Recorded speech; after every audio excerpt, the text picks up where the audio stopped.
Hi guys! Kilala niyo pa ba ako? Parang hindi na. Ang tagal ko nang hindi nakapag-vlog kasi nga sobrang busy sa trabaho. So ngayon kasi nag-resign na ako sa work. Kaya marami na tayong oras. Hindi ako sanay mag-vlog na ako sa mga nagawa. So yun na nga, nakapanglakad na ako ngayon. At may susunduin ako ngayon sa trabaho.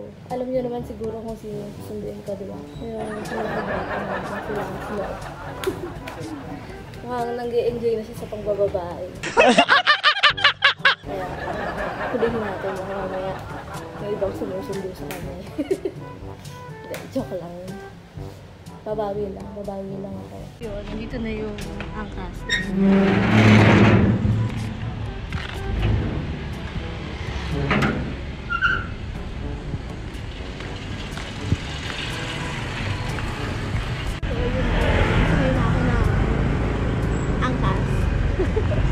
Si Kuya. Mukhang uulan din pa ata kami. Pero okay na. May kapote ka ba, Kuya? Meron naman. Meron.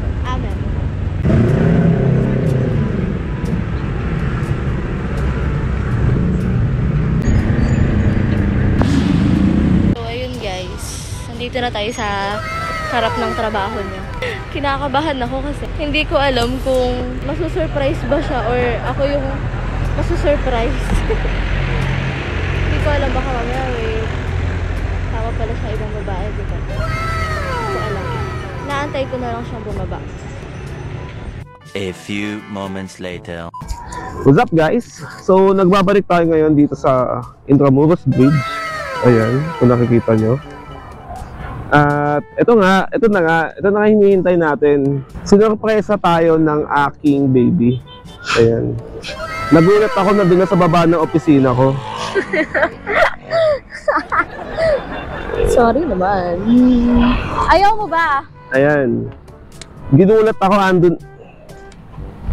Oo. Ginulat ako andun na sa baba pala. Akala siguro nang bababae ako. Kaya nga kita sinundo eh. Malay ko bang may ibang sumusundo pala sa'yo. Ayaw mo ba? Alam mo bang first time kong ginawa yun? Nagsundo ng lalaki. Trabaho. Never ko pang ginawa yun kahit kanino. Sa'yo pa lang. First time daw niya magsundo ng lalaki. Well, paano natin malalaman, di ba? Kung nagsasabi siyang totoo. Tanong mo. Ang sarap ng hangin, ang lamig. Ano mas masarap, hangin o ikaw? Ikaw? Ako? Anong pogi mo ngayon? Anong meron? Pogi talaga tayo. Ha? Hindi tayo pogi. Ano?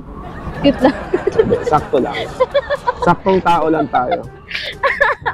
So, Parang ang tagal natin hindi nakabalik dito, no? no, tagal din namin din nakabalik dito. Since part 2, dito namin sinut. Kaya nyo, ayan. Kung papanoorin nyo ulit yung part 2, ang laki din ng improvement. Uy! Improvement, bakit? Pumayat ako lalo. Oh. Tingnan mo, pakita mo, pumayat ako. Pakita mo. Oh. Oh, ibinbil ko. Laki na ng improvement. So, ang gagawin natin ngayong gabi, hapon, since mag-dinner na rin, Gusto ko itang ipagluto. lulutuan daw ako ni Ate Bea ng sinigang. Sinigang ba gusto mo? Ano gusto mo? Ikaw. Doon na kayo guys at bibili muna kami ng mga ingredients. Wow. Saan tayo bibili? Hindi ko alam. Basta bibili tayo. Balik na tayo. Go. Stay put. Bibili muna kami. Okay? Bibili muna kami.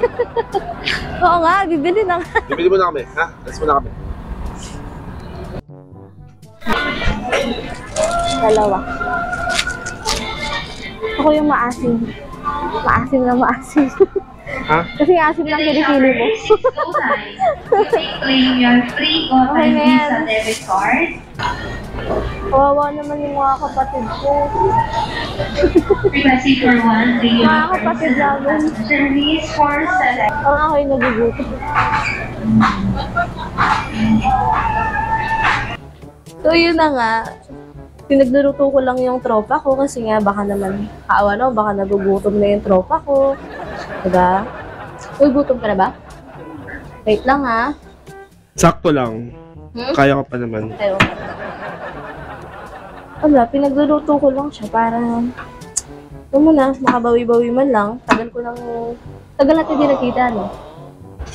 Alam mo ba, ngayon na lang ulit ako nagluto. Bakit? Kailan ba huling luto mo? Sa ex ko pa. Ex mo pa? Hindi, mahilig kasi ako magluto. Nagluluto ako ng kare-kare. Paborito ko lutuin kare-kare. Ano pa? Sisig. Ano pa? Iba-ibang klaseng sisig. Tokwa, tapos baboy. Pangpulutan. Pwede ka na sa ano? Pwede ka magtayo ng karinderya. Karinderya. Alam mo pa pangarap ko yan ng bata Karinderya ako. ni Aling Bea. Karinderya ni Ate Bea. Sabi ko nga eh. Alam ko na. Ano, alam mo na? Wala, alam ko na masarap na magluto. Siyempre. Ako ba? Guys, masarap na magluto. Panis. So ayun guys, na-prepare nyo na yung mga sangkap, baboy, yung kamatis, yung sibuyas, and yung sili na green, Kulang nga ng labanos eh. Kasi wala na and kami ng yung, anong tawag dyan? kangkong. Kangkang. Mahilig ka sa kangkong talaga. Kangkong. Pagluluto tayo ni Ate Bea ng masarap na sinigang, na sana ay masarap nga talaga, tulad ng sinasabi niya. Wala ka namang choice eh. Wala naman tayong choice kundi kainin. Magkahiwalay man tayo. Pero hindi mo ako makakalimutan. Pero ang galing mo pala humawak ng talong, no? Uy! Ano yun? Wala akong alam dyan. Yun. Masyala naman ang bahay. Kompleto ang groceries. Sino ba bahay ito? Hindi naman bahay ito. Sino ba bahay ito? Ako lang ba Napaka-social inuwi ko naman. dito o meron pa? Ikaw lang ba inuwi ko?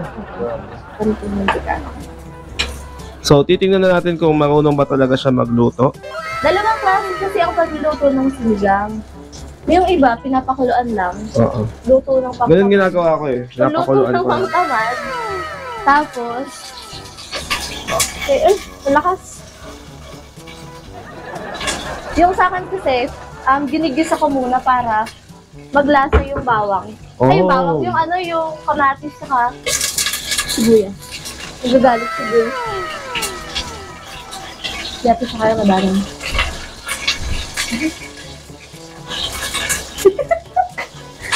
May tubig pa, no? May tubig pa kasi nilagyan mo agad ng ano. Hindi mo inano, hindi ka punasan. Lagay mo na. Go.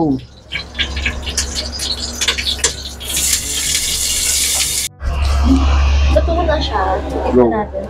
Luto na siya, pero hindi ko pa alam kung anong lasa. Ano? Sarap ba? Sarap. Asim. Sarap. Sarap. Pwede na. Pwede na mag-asawa. Kinakabahan ako dun ah. Masarap nga, tingnan. Parang gusto ko ipakain muna sa isda kung mamamatay yung isda. Grabe. Tingnan mo nga yung baboy. Okay na kaya? Ngayong hiwa ng baboy. Panis. Ang lalaki eh. Busin mo to ha. Huwag ka magtitira. Oo, di kita dito. Uy! Kinakabahan. So ayun guys, at kakain na kami. Titikman na namin kung makakain ba natin ng maayos. Nahihiya ako. So kung makakain ba natin ng maayos yung sinigang na to.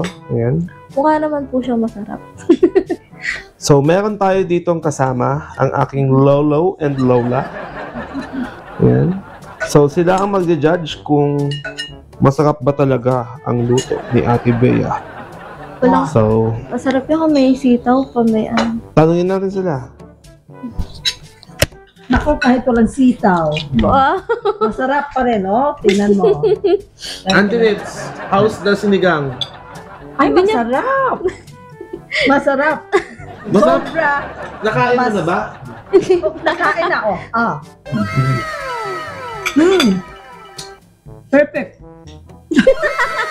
Sobra pa sa max. Chop boy, how's the sinigang? This is one of the best sinigang I ever eaten, and you know, yung wala na talagang kapantay sa lutong bahay. Wow. Amen. Masarap po. Masarap. Yeah. Lutong bahay is Masarap the po yan best. pag may patis. Lalo na pagkasama nyo si Ate Bea. So, Patis. kahit hindi Yeah. masarap yung pagkain, mapipilito na lang tayo maging masarap. Masarap naman daw. Yeah, masarap. Tikman mo, ikaw So- ang tumikim. Ha. Masarap dahil sa kagandahan ng Libya. Titikman natin. Oo. Ikaw ang tumikim. Hospital! Hospital! The joke lang. Masarap. Ala. So, ayan. Kakain muna kami. Back to you later. Alright. So, tapos na kami kumain. Nabusog na ako. Ayan. Nabusog ako sa sabaw. Apakasarap. Mukhang nalagyan na ng gayuma. Gayuma na. Meron nga yun. Dinasalan ko yan kanina eh. No.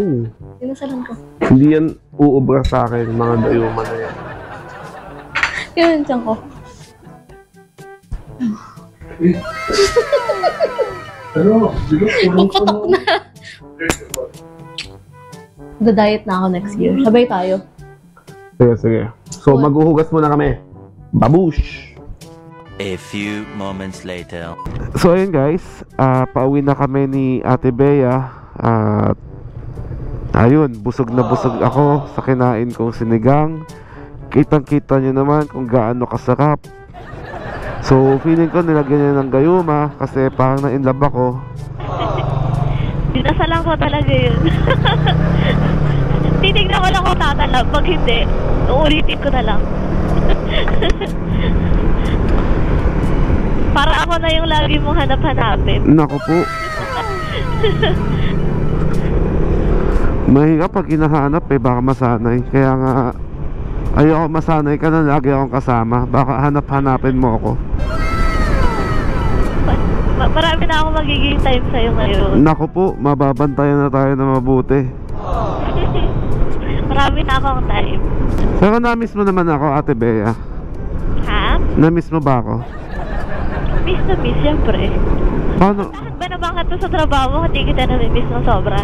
Hindi, feeling ko kasi hindi mo ako na-miss nun eh. Parang feeling ko nanguhuli ka lang eh. Pwede parehas. Titingnan mo kung sino yung babaeng kasama ko. Kaso wala eh. Hindi just schedule ngayon eh. Lamig oh. Lamig. Parang XO. Lamig oh. Malamig. Ang lamig oh. Sana may yumakap sa akin. Sana maparanas ni Ate Bea ang isang mainit-init na yakap. So ayun guys, at nandito na ulit kami sa ano ba to? Kalumpang to, di ba? Kalumpang. Kalumpang Marikina. Uuwi na naman ako. Ay, sa susunod na punta mo dito. Sunduin mo ako sa work. Iba na yung ano ko, iba na yung place. Ayun, so iba na yung work ni Ate Bea. Work ko. So hindi na siya Adidas represent. Ano na siya? Skincare represent. Wow. Sino ka dyan? So mas kikinis. Parang naka-scrub suit. So ayun. Dun, yun yung trabaho ko dun. Pag sa sunod, malalaman mo yun. So ayun nga, dito na tayo sa tunay na mundo. Si Jopay ay nasa tunay na mundo na. Ay. Sige na, bye-bye na.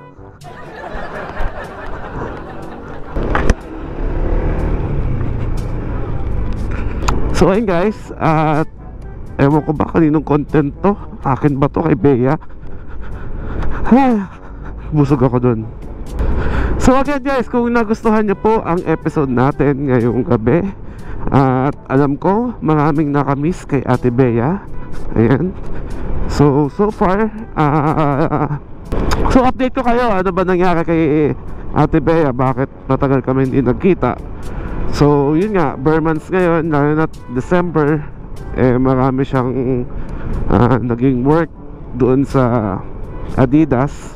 Yan, almost nag double shift na siya sa store nila. So napunta siya sa Magnolia, then sa Shangri-La. Tapos ayun, nag-decide na nga siya na dahil sa pagod, nag-decide na siya mag-resign. Naghanap na siya ng work na malapit dun sa bahay nila, which is ayun, walking distance nga lang.